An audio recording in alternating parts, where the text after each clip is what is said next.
I'm Marcus Thompson, a guy who's always prided himself on grinding hard.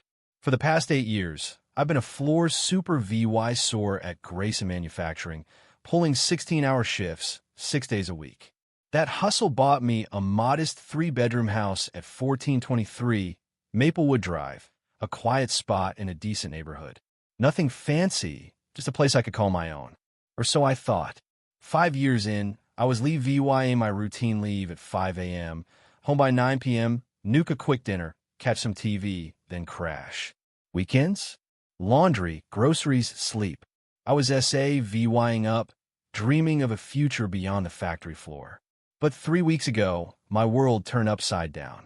It started with noises. You know how old houses creak, pipes groaning, floors settling. I brush it off.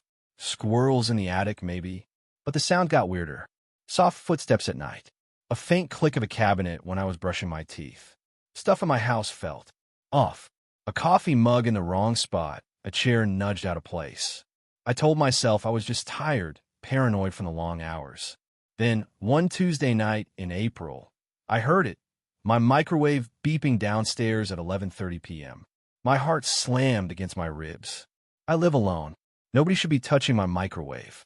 Grabbing my phone, I almost dialed 911, but stopped. What if the cops showed up, saw a black man in his own house, and jumped to conclusions? It's happened before in this town. So, I snatched the baseball bat by my bed and crept downstairs, quiet as a shadow.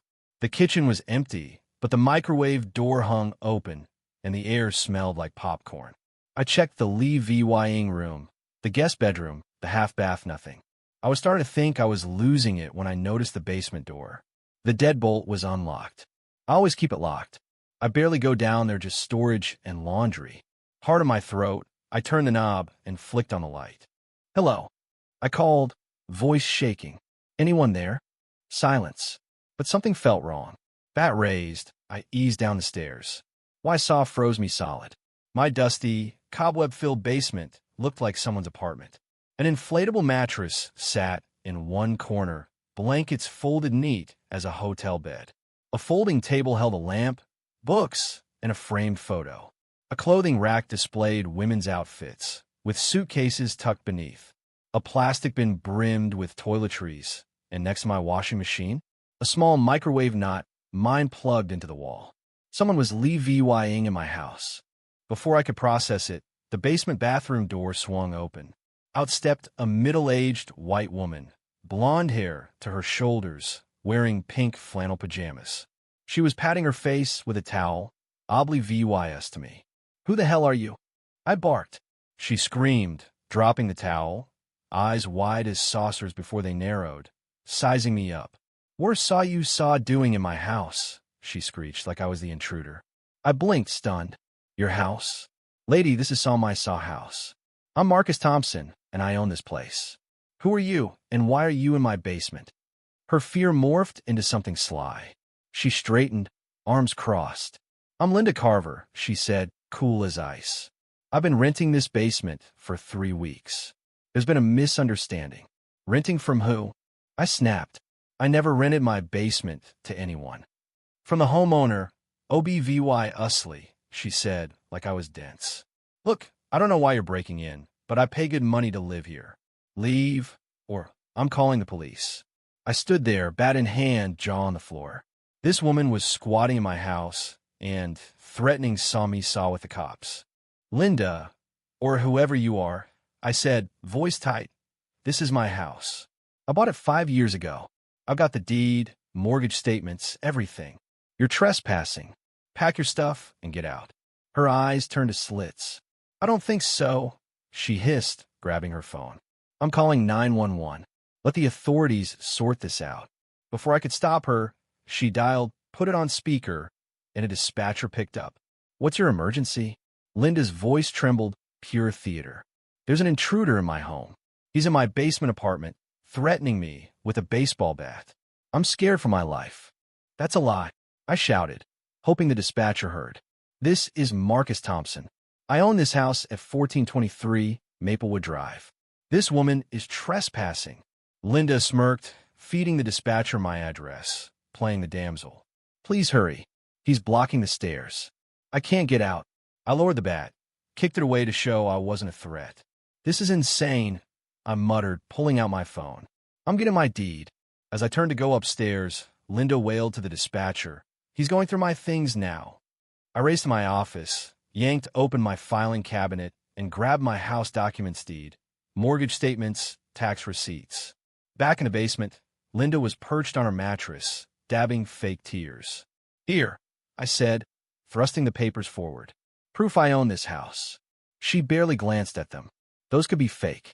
I have a rental agreement. With who? I demanded. She pulled a document from a suitcase, while VYing it like a trophy. Signed by the owner, James Holden. I stared, dumbfounded. There's no James Holden. You forged a lease? Her eyes flashed. Are you calling me a liar? Before I could answer, pounding echoed from the front door. Police! Open up. Linda called out. Down here. Help me. Two officers stormed down, a tall white guy with a crew cut and a young Latino cop, hands on their holsters. What's going on? The taller one barked. Linda sobbed, Oscar-worthy. This man broke into my apartment and threatened me. I've lived here 3 weeks and never seen him before. That's a lie, I said, hands VY Seibel. I'm Marcus Thompson. I own this house. She's trespassing. I handed over my driver's license and documents. Linda countered with her fake lease, claiming James Holden rented her the space via a Craigslist.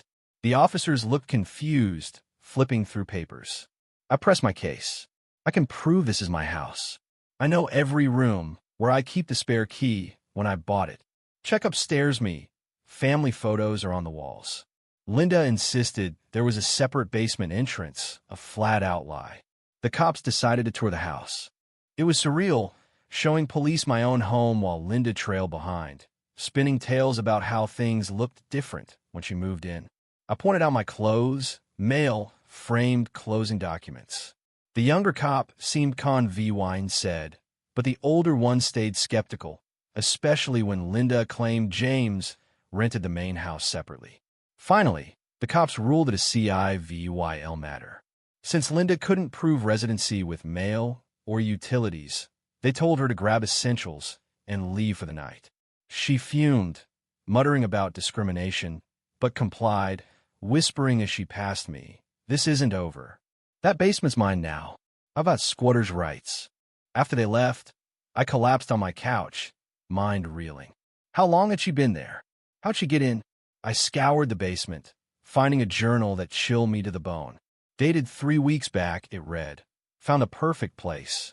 Nice house, single black guy works crazy hours. James showed me around while he was at work. Said the owner's barely home and won't notice if I'm quiet." Entries detailed her sneaking around, using my shower, even my shampoo. The worst? A note from 2 days ago. James says we can push the plan next week. Establish residency, force him out, or make him pay to leave. This place could be worth 10, 15K. I found more fake leases for other addresses, notes on failed scams, and a folder with my work schedule, utility bills, even a photocopy of my mail. They've been stalking me. I called a locksmith that night, changed every lock by 4:30 a.m., and hired a security company for cameras. But the violation lingered. My favorite mug was in the dishwasher, a dent in my couch where I never sat, a missing dress shirt. Linda had been everywhere. I called in sick, met a lawyer, Karen Lee, and showed her the EVY Denke. She filed a restraining order and a trespassing complaint, warning that squatters' rights could complicate things. Then my phone rung an unknown number. Marcus Thompson? This is James Holden, a man said, smooth as silk. We need to discuss my tenant, Linda Carver. My blood boiled. There's nothing to discuss. I've got EVY Denke of your scam. The police know. He chuckled. Dula 20,000 cash, and we're gone. No court, no hassle. Refuse, and Linda claims you agreed to rent. We got witnesses. You'll spend more in legal fees. I hung up, seething, and told Karen. The next morning, Linda filed for tenancy rights, claiming I verbally rented her the basement. A judge granted her temporary access until a hearing. A sheriff's deputy escorted her back, and she smirked, using a key that still workage copied it before Leah VYing. You should have taken James's offer, she hissed. Now it'll cost you more. That night, she roamed my house, using my kitchen, bathroom like she owned it. At 3 a.m., a text from an unknown number. Last chance. Due law 30,000 by 9 a.m., or you'll never get rid of us. Attached was a photo of me sleeping in my bed, taken before I found her.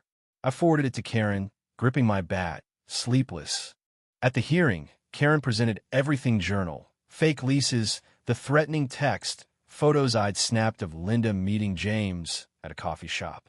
The judge, a no-nonsense black man named Clarence Brooks, saw through Linda's lies. She claimed we met through a friend, and I rented her the space, but her story crumbled. Judge Brooks denied her tenancy claim, issued a restraining order, and referred the case for criminal charges. Outside, Linda and a man I assumed was James glared at me. "This isn't over," she spat.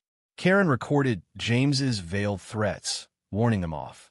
The sheriff super VY said Linda's removal, but the nightmare wasn't over. Detective Laura Bennett called, revealing Linda and James, real name, Richard Vance, ran a squatting ring, targeting vulnerable homeowners.